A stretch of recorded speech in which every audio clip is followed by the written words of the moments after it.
Good morning, everybody. Oh, I was worried. I thought I was going to have to wake you up a little bit. But it's really an honor to be here. You may be wondering why I did a little pause here. For the last 30 minutes, my mind was racing because, one, I'm hearing really good speeches. I'm seeing a lot of the energy, the work that everybody with diverse backgrounds holds here in this room and abroad. But what quieted my mind when I first started college, what quieted my mind when I stepped foot on the White House, what quieted my mind when I continue to serve in this community is that I am my ancestors' wildest dreams. And it's not about the slaves, it's about the enslaved and how they worked based on their intersectional identities to lay the foundation for the next generation. When they were stripped of their identity, when they were stripped of their humanity, they still persevered to ensure that future generations had what they need to build up our communities and to make a democracy not just by the people, not just for the people, but most importantly, with the people. And so I come before you here today, not just as an educator, not just as a student, not just as a president, but as a fellow change agent to work collectively alongside you all to make this world a better place, given our gifts, given our perseverance, given our dedication to serve others. And so today I'm going to talk about the importance of intersectionality and how it ties into allyship and advocacy in laying the foundation for the next generation. And in order to understand this term, I have to acknowledge that if it wasn't for the family, if it wasn't for friends, if it wasn't for mentors, if it wasn't for, of course, my ancestors, I would not be here and I would not be standing before you today. But as the founder and the person who invented the term intersectionality, professor of law at Columbia, Miss Kimberly Crenshaw, notes, how does the intersections of our identities tie us? Even though we may not walk the same path, we share similarities that make us unique, whether it's race/ethnicity, sexual orientation, gender, disability, class. How do these variables tie in to not only make us unique, but how it serves as the formula to uplift people in our communities, especially as we continue to do one common thing, and that is to live our lives, and to live our lives to the fullest. Now, growing up, it was hard for me to balance how to not just be Black, but how to cope with being Black and look the way that I do. You know, growing up, I wasn't the easiest person on the eyes. You know, I wasn't like, Michael B. Jordan or, and that's okay. You can't do nothing about that. But what I had to understand is the things that make Dorien Rogers unique is not just my Blackness. It's not just my intelligence, which, in high school I was average, But growing up, I had to remind myself and the mentors that were in my life and the people that were in my life that was doing the same to lay the foundation for the next generation, is that, and this is something that an icon of mine actually said when he first took the oath of office as president, ordinary people do extraordinary things.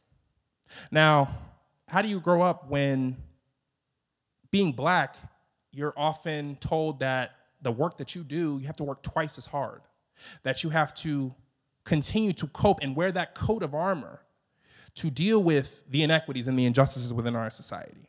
But how does that tie into, of course, being a Black male, where mental health is not always uplifted? We have to continue to wear this coat of armor and to protect our feelings, protect what we go through and the traumas that we face, yet we can have other people, but we can't have ourselves. Who has our backs, right? And I struggled with that for the longest when I was going through middle school, where I was often bullied because I wasn't the most skinniest person. I was bullied because, given that I wasn't the smartest person in the room, that tied into what clubs you were in. It tied into what sports that you played. And I wasn't no football player. I was a band student, and for all my band people out there, I love y'all. I played the tuba, so that's you got to have large instruments, right? But even with all the bullying, with being called racial slurs, being told that as a Black man, I'm supposed to withhold my emotions. I'm supposed to carry myself a certain way and not talk about my emotions and my feelings. I struggled with that. And it wasn't because I was confused. I felt lost. It's interesting because when I talk about the intersections of race, of gender, of socioeconomic status, it all ties into this notion of our lens as a society. How do we perceive ourselves? And that's something that I struggle with. I mean, when I was growing up in public schools, I felt as though whenever you heard the word black, it was always in the negative connotation: dark, mysterious, lingering. How do you cope with that when it ties into social media that was on the merge? When we talk about television, when we talk about education, when we talk about what it is like to grow up in a 21st century environment. And I struggled with that for the longest. And it wasn't because, the people in my family were not there, but you are unique to yourself. And so how do you articulate your feelings and your emotions and not let people down, especially when you know that the mark that you leave is not just for yourself, but the people in your family, people in your communities, and it can pave a way, right? But I didn't really start to think about these things until I got into college, when I started to really get bold, to get loud, to utilize my intersectionality to uplift and to serve, not just for myself, but to serve the countless people in my communities that can and continue to do the all-inspired work that makes our communities as strong as possible. And so the school that I went to, first off, I'm a proud alum. I love my school. I have a lot of school spirit. Oftentimes, I'll drive down in a heartbeat, And it's interesting because at my school, it's known for one of two things. One, there's a restaurant called Cookout. I don't know if you've been to Cookout before, but those trays are absolutely fantastic. There's one. But then two, the beach was only 35 minutes away. So those were two cool things, right? And so when I was visiting this school, they were telling me, they were like, yeah, we have a lot of clubs, we have a lot of organizations, the beach is 35 minutes away, but most importantly, you can make your own destiny here. That's something that I didn't really feel like I heard before in my life. But there's one thing about this institution that I still have to grasp with, even though I'm an alum. It's still a predominantly white institution. And so being the minority on campus, you have to work twice as hard to find those outlets, those intersectional outlets, to feel accepted, to feel included. And that can be oftentimes draining, traumatic even, when you have situations of inequity and injustices happening in your areas, in your communities. And when I started to serve at this institution in leadership roles, I was involved in a lot of clubs and organizations. First off, I was in student government, so when I joined student government, what can I do to empower and to make lives better here at my institution? And so based on intersectionality and based on the intersections, just like the road that we took to get here, they all interconnect to the different identities that are on campuses that make everybody in that space unique. So when we talk about race, when we talk about disability, when we talk about gender, how can we tie these things together to ensure that we're matching actions to our words and making a better community for all? And so that was really an honor to be in that position and to serve my fellow students, because I was able to translate programming into direct action, especially at an institution. And that often required meeting with administration, meeting with your constituency, and most importantly, leading the way when people feel like all has been lost. And it didn't really dawn on me until my sophomore year, when we were struck with a series of racial and sexist and homophobic vandalisms that directly targeted our students at my institution. Now, it wasn't necessarily that it just happened. It was the actions that were called upon by our leadership at our institution to ensure that people felt safe, to ensure people felt included, and most importantly, to ensure that people were held accountable to their actions. And so many students, including myself, said the same thing. We love this institution, yet no action is being taken to protect us. And that feeling, that core feeling, felt as though we were abandoned. It felt as though we didn't matter. It felt as though we're continuing to live the same cycle of trauma that continues to weigh down on our communities, to weigh down in our democracy, in our society. And so me being me, I wanted to ensure that I was in those administrators' offices every single day. They were getting tired of seeing me. Y'all can tell me that, but hey, what you gonna do? But as we were starting to get the ball rolling, we established a task force, which was a great start, to ensure that we were taking the feedback, taking what students and our faculty and staff were articulating to ensure that actions and appropriate actions were taken by our institution. Now, some people said, well, how do we prevent lip service? Because again, when we talk about the intersections of inequities and injustices is oftentimes that we hear, oh, of course racism is bad, of course sexism is bad. But what are we doing to match actions to our words? And as we were having that conversation several days later, the most notorious vandalism that occurred on that campus, which struck in a blink of a second, was a reference to a mass shooting that happened in our nation and saying it was going to happen to Black people. That ravaged our communities at our institution. People did not feel safe. People felt like their voices were going silent as normal.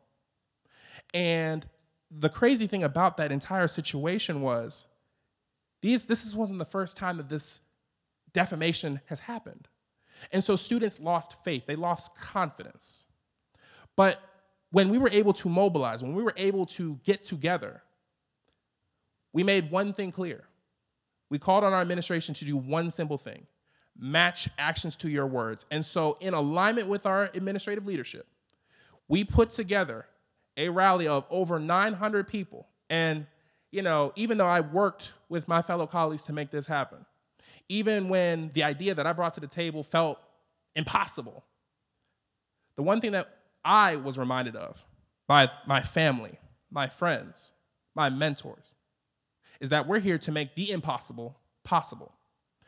And so we created something called the Blackout Rally, and we mobilized over 900 students, staff, faculty, and community members alike to make one simple point made: match actions to your words. And it wasn't just Black students. It wasn't just white students. It was students, staff, and faculty of intersectional backgrounds that came together when we talk about race, disability, gender, sexual orientation, class, came together to, again, make one point clear: that we want to match actions to our words. And when we came into that forum, we made our voices clear. We marched all the way from our liberal arts building to our library, all in a sea of Black, to show solidarity and unity. Because again, remember, I told you at first, in my mindset, the connotation of Black had the negative view. That changed. Because again, it came back to these 3 points. And I want to make sure that when you guys leave here today, you take these 3 points as you continue to inspire your community members, to continue to uplift them, amplify their voices. What are we doing to educate, inform, and most importantly, empower, just like the generations before us? You know, and how rude of me, forgive me. A little bit about myself. You know, as an educator, as a grad student, as a president, you have to really balance how you interconnect your service to empowering others. And it's funny, when I told my students that I was doing this, I had several groups of students. Some were like, oh, awesome, you're doing a TED Talk. Intersectional advocacy and allyship sounds great. Some people were like, oh, I never heard a TED Talk, but this sounds fantastic. What can we do to listen in? And then my special bunch, I love my students, a couple of them said, and this was so much energy, that's great. Who's Ted? That's okay. They're gonna see all of our videos. It's okay. But all this to say is the actions that you take forth in your communities impact people. And it may not be in the lenses that you know about. It may not be in the focuses that you know about. Because all it takes is one person.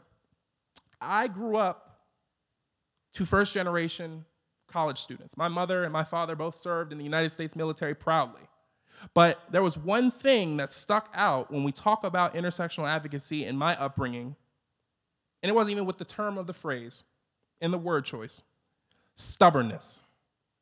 We're gonna get to that in a second, because both my parents are, and they're watching this, so love y'all, but they're both stubborn. That's okay. Being stubborn is not a bad thing. My grandparents, my grandmother and my grandfather both worked in retail, in stores. They are both very stubborn. My grandmother is very stubborn. I love her very much too, but she's stubborn.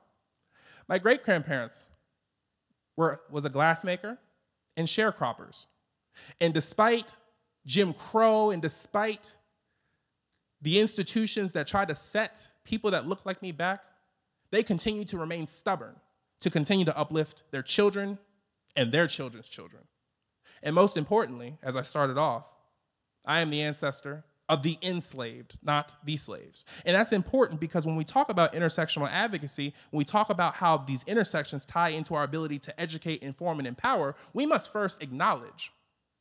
And growing up being black, growing up being uncomfortable with my size and being uncomfortable with the bullying and the racial threats, and you sound so articulated for a black person. I had to remind myself that the enslaved had to still remain resilient and to push through, not just for themselves, but for others.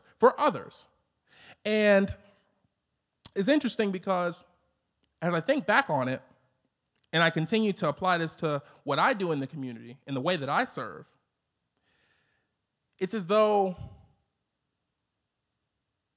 history starts off with us being the slaves, when in reality, we were enslaved. And that has impact when we talk about educating and informing and empowering because it ties back to acknowledging the history and utilizing that history and that vulnerability, which is important for all of us to come together, to ensure that we use these pluralities of views to advance our communities, to actually listen. And so when we talk about educating, informing, and empowering, we must first acknowledge. We must first be willing to be vulnerable. That is how we truly educate ourselves. The second is inform. Be informed.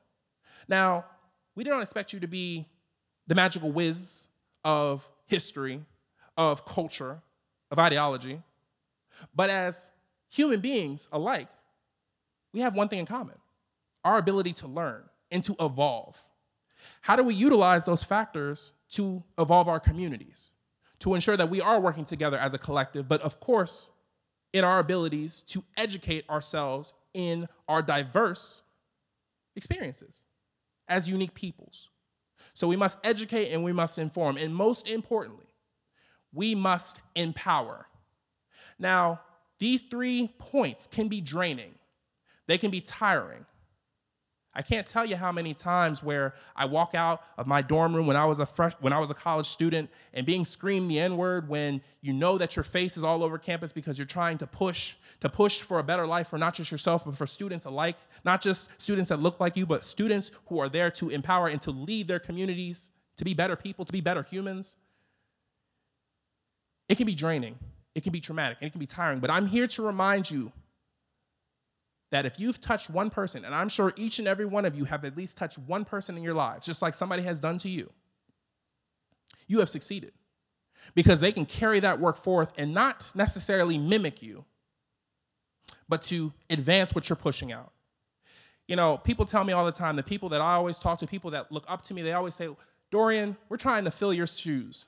And I always tell them this: you don't go to a Nike store, you don't go to an Adidas store and ask for the size that I wear, because I wear size 12s. You find the shoe that fits best for you, and that changes throughout your entire life cycle.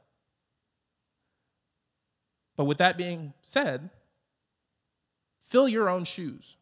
Lead by example. Remain resilient in your ability to educate, inform, and empower, because when you do this, and you empower others to do the same, we as communities, we as agents of social change, and most importantly, we as human beings can make the impossible possible, because the actions that we do not only affect us right now, it affects future generations that can live a better life and to achieve the freedoms that we hold dear to us in each and every one of our hearts. So with all that being said, please remember to educate, inform, and empower your communities, because when you do that, we cannot be defeated. And as I opened up and as I close here today, I am my ancestors' wildest dreams. Thank you.